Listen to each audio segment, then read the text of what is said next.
Welcome to the latest episode of Five on the Floor, the Five Reasons Sports Network. Thanks for joining us on your favorite podcast app. That includes Spotify, Google Podcasts, Apple Podcasts, Red Circle, or the Five Reasons YouTube channel where you may be watching us live. Also, check out fivereasonsports.com. Spell that one out. We do not have a paywall for all of your written content. And check out the great sponsors of the Five Reasons Sports Network. That includes Prize Picks. Use the code 5, F-I-V-E. Get that initial deposit matched up to $100. If you played Prize Picks tonight and you followed me, you would have won. I went under on Kevin Love and over on Franz Wagner. And that worked out pretty well. Go to Prize Picks, use the code 5, F-I-V-E. Get that initial deposit matched up to $100. You can play other sports with the NBA, combine them all. And you can also play futures props on there. They got some baseball props on there if you want to check those out. Use the code 5, F-I-V-E, prizepicks.com. And now, today's episode. Down the Biscayne. Yikes. Five on the floor, ride for my dogs. Where here's the thing, you can check the score. Hustle hard, couple scars, wearing bubble frogs. Just like Butler said, you in trouble, y'all. Kept the floor playing, got it all band. Y'all seen the block, stop with one hand. And Pat we trust, it's power, have the guts. We're here to bring the heat, y'all can hang it up. Welcome to Five on the Floor, a daily insider show on the Miami Heat and the NBA, featuring Ethan Skolnick, Greg Sylvander, and Alex Toledo, plus others from the Five Reasons Sports Network. All right, welcome back to Five on the Floor. Here's today's floor plan. I got Brady Hawk. Follow him at Brady Hawk 305. I got Alex Toledo. You can follow him at Tropical Blanket. He's also producing this particular episode. We'll try to get up some of your comments as we go. Very disappointing loss for the Miami Heat tonight. They drop one in Orlando, another lottery team that they lose to on the road, Charlotte, so many of these during the course of the year, and of course Detroit, San Antonio at home. But they do it in a weird way. This was a strange game. They actually send the thing to overtime because Jimmy Butler goes nuclear again at the end of the game. First, three free throws are wiped out by review. Eric Spoelstra manages to get the officials to review it again so that the Heat end up getting the ball after a jump, getting possession. Jimmy then makes a shot to send the game to overtime, and then the Heat just get obliterated in the overtime, just destroyed on the glass and run out of the building to the point that Jimmy Butler was basically in the locker room before the game ended. So there's a lot to get to tonight. There's the Cody Zeller injury. We'll talk about that as we go forward. There was the weirdness of Tyler Hero and why he didn't come back in the game. There until the very end. There was Kyle Lowry's return in which he was a huge minus, but then made a three and a layup, and then something else he did on the break we won't talk about at the end of regulation. And then Yurt actually got minutes today, and for some reason that did not save the season. Let's start from the overtime, guys, because the game was there. Like, you make all of this effort to get there. Brady, what happened? They didn't get their best player of the basketball. Like, I think it's that simple. Like, you just literally watched a remake of last year's playoffs, basically. It's Jimmy Butler, and that's it. Like, it was a bunch of problematic pieces around the edges where they just did not have any help for him. He has 38 points. They're down 3. He hits, like you said, an incredible shot to end up putting it into OT. And Jimmy Butler doesn't have a shot attempt in overtime. Like, they went 3 minutes of time where he'd even, like, touch the ball. Like, he had, like, a possession where he, like, swung it here or there. But they weren't even looking for him to get the shots. And it's just a weird dynamic to me. Like, if there's a problem, we can talk about the fact that they just gave 126 points to the Magic. Like, that, the defense is a problem in itself. We can also look on the flip side and say they scored 114 points. All basically felt like scored by Jimmy, and they don't really have any help. But it's like, they had a chance there at the end because of their best player was doing things. And as much as Jimmy says playoff Jimmy isn't a thing, it's a thing. He can enter this mode right now where he can just become the best player on the floor by a long shot. And they wasted it. They wasted a game where he came up big and he scores 38, like I said, and hits that shot. All because, I don't know, because they don't get him the ball. And it's strange to me. Like, we could talk about guys going up short and blame it on that stuff. But when a team has a guy rolling that literally whatever set they put him in, he's just getting to the brim. He's just hitting jumpers after jumper. Even, these last 2 games, he's been hitting jumpers. I don't know how you don't get that guy the ball. Like, it's odd to me. So, and that is not the only problem in this game. And I think the Tyler dynamic is a weird one. And I don't even know how to address it because I don't really know what the dynamic is there. Was he not playing because they decided they didn't want him closing? Was it because early in the game he went to the locker room early? It seemed like he had a stomach bug of some kind. Maybe that fed into it, that there was, something there. And I know he came back in at the last play of the fourth quarter. Maybe it was just to try to decoy, just to kind of see if they can get some spacing things a certain way. But I don't know. This felt like a weird one. And then the way that he walked off the court with time still left on the clock, like I said after the game, I was like, the locker room right now, to me, feels like it's either extremely quiet or it's getting really loud. Like that's the way it feels like it's going one or the other way, and it's there's no small talk going on right now. It's one of the two. This felt in a lot of ways, Alex, like a microcosm of the entire season. Like the whole way it played out, it's totally disjointed. There are guys in, there are guys out. Again, we haven't seen Yurt all year. Then he has to play. There's no Caleb Martin today, which exposes their lack of wing depth.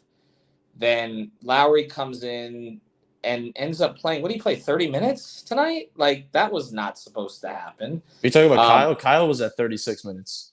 36 minutes. I thought he'd be on a minutes restriction. He hinted at it. Right. And then you have Gabe giving you nothing.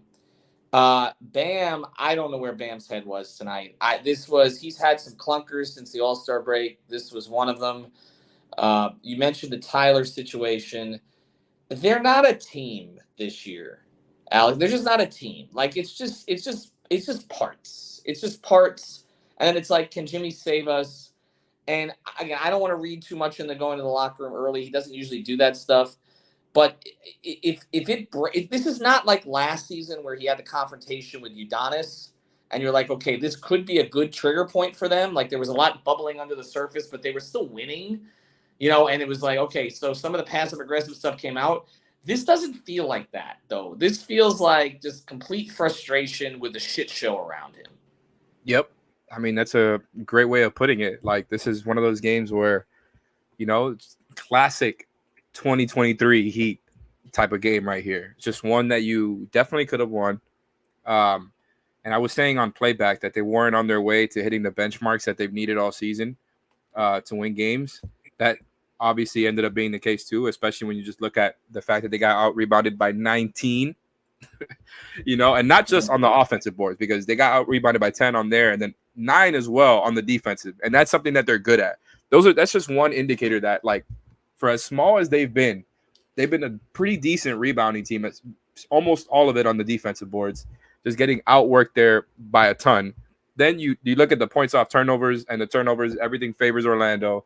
I mean, you're supposed to win the possession battle. You evened it up with free throws, but again, everything comes down to Jimmy having to save you because the rest of the team didn't do what they needed to safely, take control and just take care of business with this game.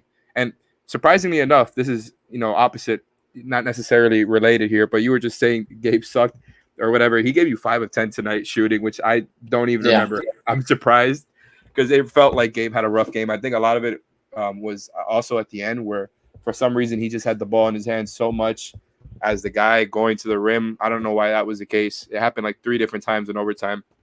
Could not agree with Brady more as far as not getting Jimmy the ball. I thought the defensive effort in overtime was awful.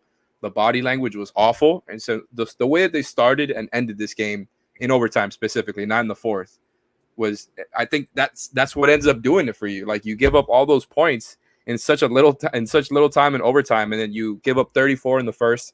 It's tough, man. Like, they're not doing enough. And this is exactly what Jimmy was talking about the other day in the post-game press conference. Like, they're getting bored with the process because they know what they need to do. They all talk about it post-game, every single one of them. Spo, the players all talk about it without outright saying that they suck on offense. They say it with all the things they say. They know what they need to do to win.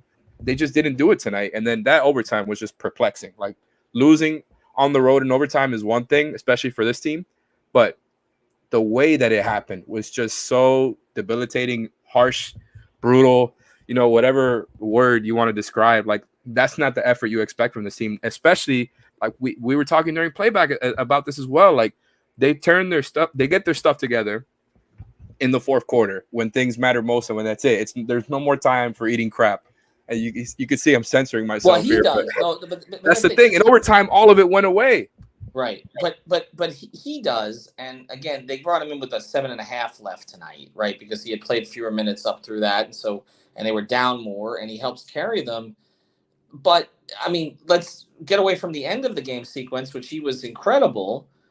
But why were they even in that position? Like, again, you're coming off a win against Cleveland. You get the you get the homestand to 3-3. You get on the road against a team that, look, Orlando has a lot of nice young pieces. They're not playing for anything right now. They don't have a lot of the heat killers that they used to have. The Vucevic's. Spo says Cody Zeller has a broken nose. Thanks to Eternal, who was with us on playback tonight. They'll mask that up, and he'll be back, I'm sure. But they get it to 3-3. They're going against the team. There's no Fournier. There's no Terrence Ross. There's no Vucevic. Like, all of these names that have haunted the Heat for years up there. You just can't put yourself in a position where you're down double digits to that team. You're saying you can't give up 12 of 17 to Wendell Carter Jr.? No, I mean, it's ridiculous, the guys that they're making it easy for. And some of this is roster construction. Some of it is inconsistency of rotation because players going in and out. And it's just like, this is like the whole Spoelstra all hands on deck thing. But it's like, no, you're right. They know what to do, but they don't do it consistently. Kevin Love is giving them nothing right now. I'm sorry. Like, he's just not. Like, he's unplayable down the stretch of games, and some of the defensive problems are related to this starting lineup. Go ahead, Brady. I just want to throw in, just to get some context. Tyler here was battling food poisoning, Spo said, after the game. So I just wanted to throw that in there just to get some context on it. Okay, well, and look, that makes sense, and that's why he wasn't in there, and maybe things go a little bit differently if he was in there. We talked about the Depot minutes tonight again. Some pluses, a lot of minuses there, but this has become a team since the All-Star break in particular, where this team was trending towards more of a Bam direction, and it's just all Jimmy now. Like, it's all Jimmy, for better or worse, and mostly better, but often late. And, you have a guy shooting 65% from the floor. He's been like the most efficient player in the league since the All-Star break. They're still not winning. They're 4-6 since the break. And then, like you said, they become so reliant on him, Brady, and then they don't go to him in the overtime. And it's almost like, again, if they had a different coach this year, somebody who didn't have a track record, we'd be like, why are they not listening to him? It does not feel like they're processing stuff, so to speak. As Jimmy says, we're bored with the process. And so they end up in this situation against these kind of teams that they just can't lose to. They are headed for the play-in. This does not look like a team that's going to get a 6 seed. You mentioned the process and kind of ties into the coaching and then the offense in general. Like, getting away from all the late game stuff, to your point, you mentioned, like, why were they in this position in the first place? Like, their process offensively to begin that game was horrible. Like, it's like, I said during the game, I said it on Twitter as well. I was like, there's a difference between an open shot and a good shot. And I feel like this team has never, like, specifically this season, because obviously last year was a totally different story. But I don't feel like that's like a motto for them, because they just get an open shot, and I'm not even going at individuals, but like Depot what did he end up tonight? He ends up 1 of 8 from 3, 3 of 13 from the field, and it felt like they were one after another. Like, it was just like deflating at a certain extent. Like, it's just like, this offense is already a grind. Like, every time down, it is a grind to get anywhere positive as a scorer. And when you're just giving a defense is purposely helping off of you to kind of double Jimmy, to double Bam, and you're just taking that shot and giving them what they want, like, against the Orlando Magic at that. Like, this isn't even an elite team defense that's going to like that. They are just forcing you into these looks. Like, that is just a bad look. Like, that is undisciplined. Like, that you're just not in the right mind space. So it just felt like the shot process in general was weird, and the turnovers just continue to be mind-boggling. Like, we talked about all year, you have to win the turnover battle. We were talking about in the context that they need to force turnovers, because the way their defense became, top 5, up to the All-Star break, was because they were forcing turnovers and not even getting out on the break. They were just getting more possessions than you. It was all about that, because their offensive possessions weren't great, but the goal was trying to get more of them and try to get at least some easy buckets. Now the turnover problem is that they're not forcing turnovers, and they're also committing a ton of turnovers. And I was talking about before, ideally Kyle could come in and calm some of that, but it's like, when you look at some of the lineups they're running, Kyle's off ball, and it's Tyler and it's Vic. And the reason I said earlier, and I kept talking about it, and this was obviously a terrible Bam game, but still, Bam, even in his worst games, is a hub. And if you can get the ball to him and at least let him create to a certain extent, he's also very into these turnover problems as well. So I don't want to let him off the hook. But there's a reliance on the guards in a way that I don't think there should be a reliance on the guards, where you're getting these lineups without Jimmy when Jimmy's not the hub, where it's Tyler and Vic creating in a way that they aren't comfortable in a certain moment, and the turnovers start flying. And obviously, I even asked Jimmy about it last night. He said, well, we can't turn the ball over against this team because they're young and they'll get out on the break. They're young and they did get out on the break against them because they turned it over. So it's a weird dynamic, and it's like it's almost too predictable with a lot of the stuff they do, because we talk about these like certain themes and narratives, and they just like happen game after game. Like if there's one thing they're consistent with on this team, it's the negatives. It's the things that they carry over, it seems like, game to game. I mean, I think on most teams right now, Vic and Gabe would not be playing.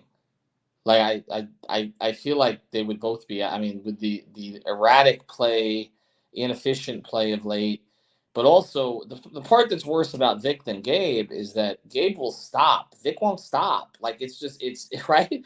It's just and you're. I mean, they're taking the shots that the Heat try to get other teams to take. We talked about this on playback. They are basically, if the shot is open. Last year we complained that they overpassed.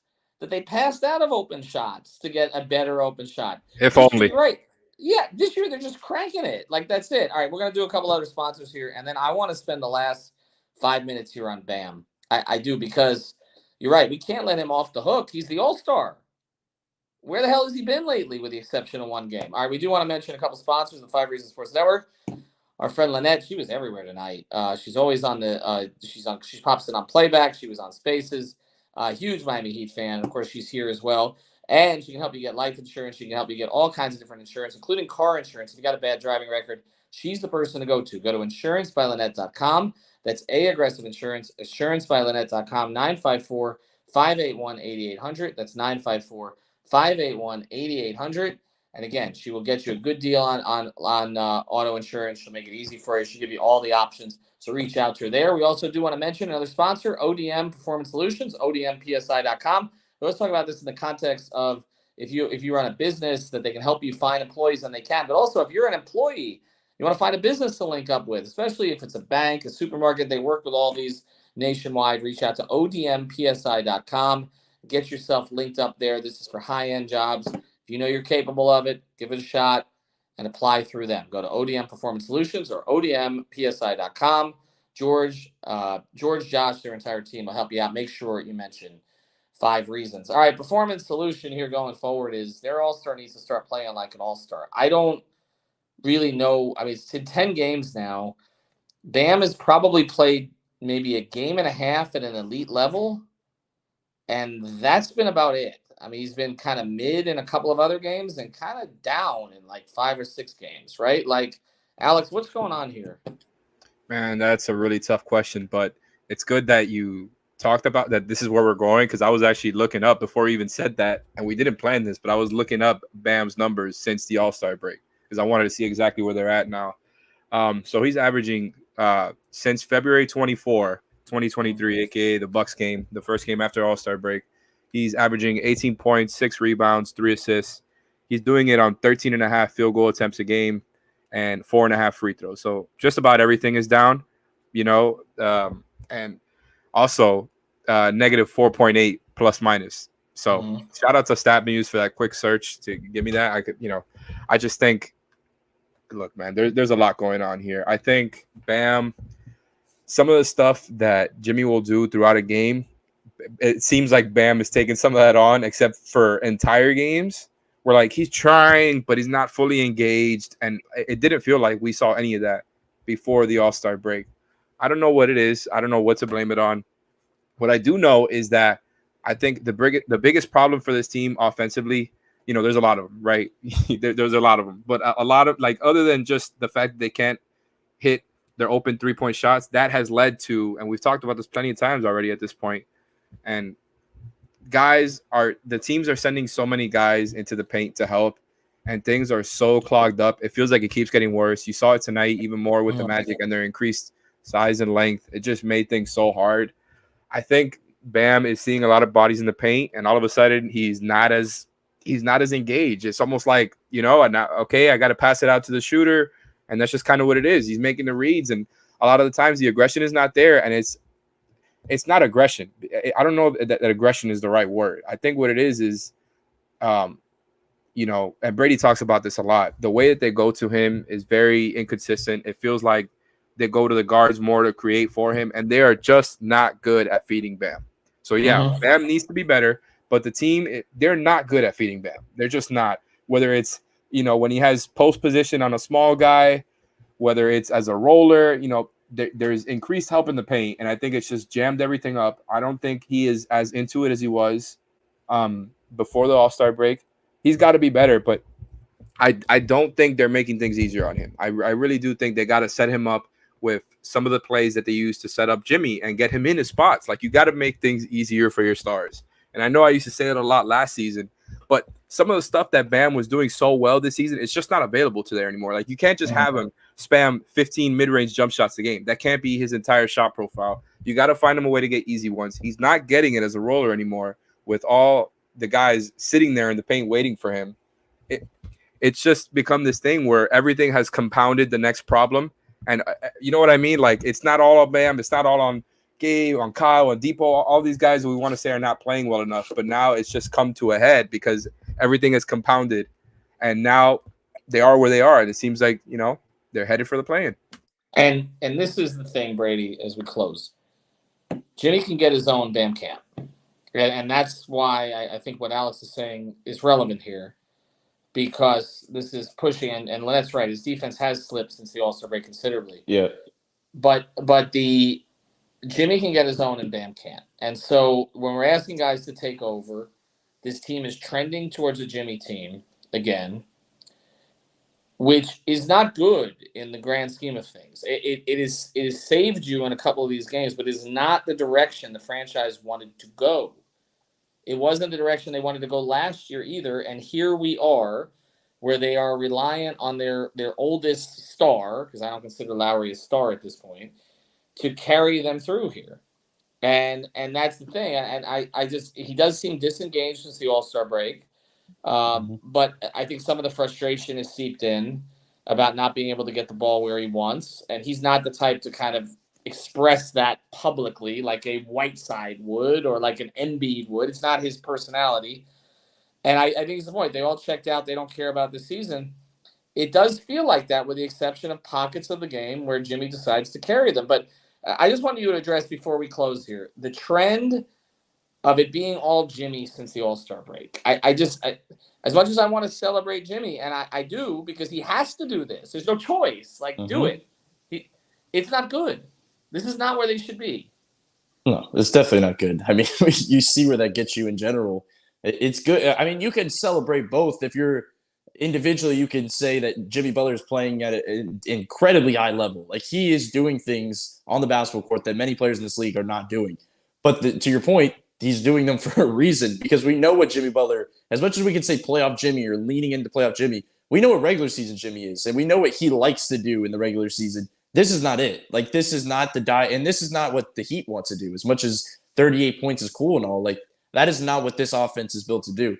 But I will say in terms of Bam, because I know a lot of people were mentioning it, the key to the Bam situation to me is he looks uncomfortable, and I don't think that's a fit thing with the Love thing, because I know that's where that'll lean into. I just think he looks individually uncomfortable. And we always talk about rhythm. Like, we talk about Tyler Hero being in a rhythm. If he hits a shot or two, he gets in a rhythm.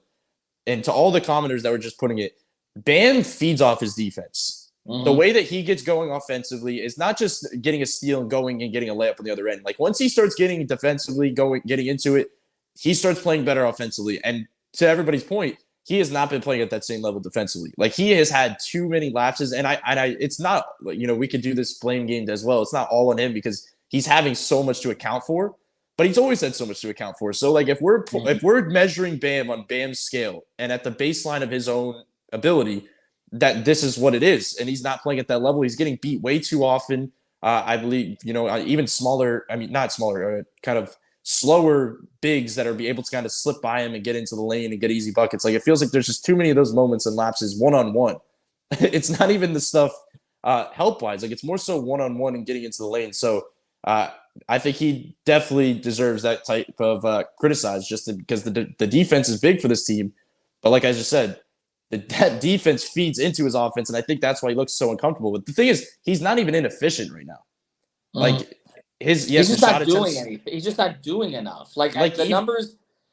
The numbers that Alex is citing are his numbers from like his down points of last season. Like like the fact that he's averaging under 14 shot attempts per game or 6 rebounds a game lately, or Wendell Carter's going for 27. He's just and I know you said this, okay, that I know you said this, that it's not a Kevin Love thing, and I agree with you for the most part. But again, the All-Star break happens, Love comes in, Bam's play has slipped, okay, and he's looked more comfortable playing with Caleb, and there was no Caleb tonight. And so for all the talk about they need size, maybe they need quickness and athleticism next to Bam, and a guy that he trusts defensively, because it has not looked the same. And I wonder how long they're going to stay with the Love experiment here if he's basically a token starter and you're getting off to bad starts. That's not. Look, there's a reason that Cleveland, in a playoff chase, okay, where they're trying to secure a home court seed, gave up on a player who'd been there for 9 years. We're seeing a lot of what they were worried about in Cleveland happening here, and I'm not seeing enough of the good to justify it. I think Eric needs to look at the whole thing again. I think now that everybody's back, it's a whole reshuffle. And if you're going to play Lowry 36 minutes and you're going to start him, then to me, Caleb goes back to the starting lineup. You cannot put Love, Hero, and Lowry in the starting lineup together. You can't. That comes in 6.1 net rate. Thanks, Alex, who's handling producing today, for the Bam and Love minutes. It's a thing at this point, and Bam looks out of sorts. So I don't think it's just one factor, but I will say tonight could be a tipping point, because what you don't want to happen now, and it may not matter because they're headed for the play-in, is for Jimmy to throw his hands up. And it's kind of felt through some of his comment, not through his play, but it's almost like he's been taking one last shot at this through his play. Okay, maybe I can carry him through this.